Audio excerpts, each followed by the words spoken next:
મારું નામ વાળા ભરતસિંહ પોપટભા, પ્રદેશ પ્રમુખ ખેડૂત કલ્યાણ સંગઠન. સફેદ ડુંગળીની અંદર મહુવાની અંદર આ છેલ્લા 2-3 મહિનાથી વારે ભાવનો ઘટાડો ગમે ત્યાંથી આ ડિહાઇડ્રેશનવાળા ખેડૂતોને છેતરવા માટે કરતા એના લાંબા સમયથી આંદોલન હાલતો. એના ભાગરૂપે આજે પણ અમે મહુવા માર્કેટિંગ યાર્ડમાં દેવળિયા ગયા અને ખેડૂતો અને ઘણા બધા આગેવાનો ત્યાં ખેડૂત આગેવાનો ભેગા થયા. પણ આજે જે વરસાદની આગાહી હતી, માવઠું પડવાની, એના હિસાબે અમે યાર્ડમાં કોઈ બંધ રાખવો કે હરાજી બંધ કરાવી કે ખેડૂતોના ટોળા ભેગા કરી અને ક્યાંય વિક્ષેપ કરવો એવું નથી કર્યું. કારણ કે ખેડૂતોની ડુંગળી આગામી દિવસોમાં પલળવાની પણ ભીતિ કરી માવઠું થાય તો એટલે હરાજી અમે શરૂ રાખી. પણ આજે અમારી સીધી જ રજૂઆત હતી અને અમે અત્યારે ડેપ્યુટી કલેક્ટર સાહેબ મહુવા, મામલતદાર સાહેબને રૂબરૂ લાંબી ચર્ચા કરી કે આ ડિહાઇડ્રેશનવાળા છે એ ખેડૂતોને ક્ષેત્ર છે, આના ઉપર તમારે મધ્યસ્થી કરી અને ધ્યાન દોરવું. એવી જ રીતેથી અમે માનનીય ધારાસભ્ય શ્રી શિવાભાઈ ગોહિલની સાથે પણ લાંબી ચર્ચા કરી અને ટીડીઓ અને અત્યારે અહીંયા મહુવા માર્કેટિંગ યાર્ડના ચેરમેન હારે પણ લાંબી ચર્ચા કરી કે આ ડિહાઇડ્રેશનવાળા જ ખેડૂતોને ક્ષેત્ર છે. આ ડિહાઇડ્રેશનવાળા જો મહુવાના ધારે તો ખેડૂતોને 1 મણના 300 રૂપિયા ભાવ આપી શકે એમ છે.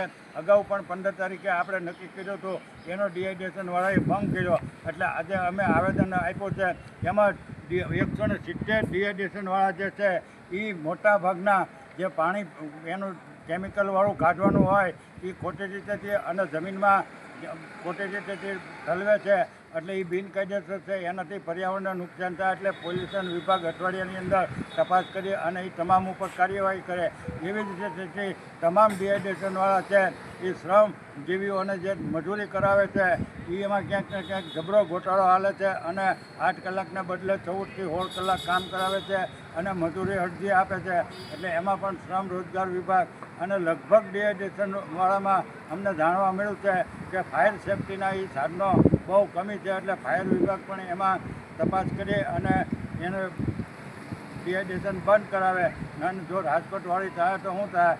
એવી જ રીતેથી લગભગ 50થી વધારે ડિહાઇડ્રેશનવાળા 12 મહિને 10 થી 20 કરોડ રૂપિયા સરકારના કર ચોરીના ક્યાંક ને ક્યાંક ચાવ કરી જાય છે. અને બાકીના જે ડિહાઇડ્રેશનવાળા છે એ પણ 2 થી 5 કરોડ રૂપિયા સરકારના કરચોરી કરે છે.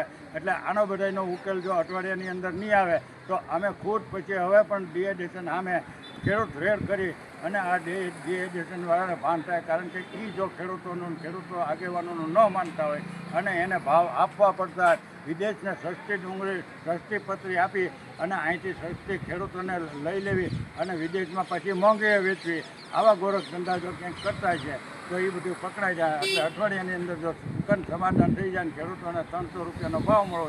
અને આજ અમારા સરકારની સીધી જ રજૂઆત છે કે હવે સરકાર વહેલી તકે 1 કિલો 10 રૂપિયા ડુંગળીની સહાય ખેડૂતોને આપે તો જ ખેડૂતો બચી શકે એમ છે.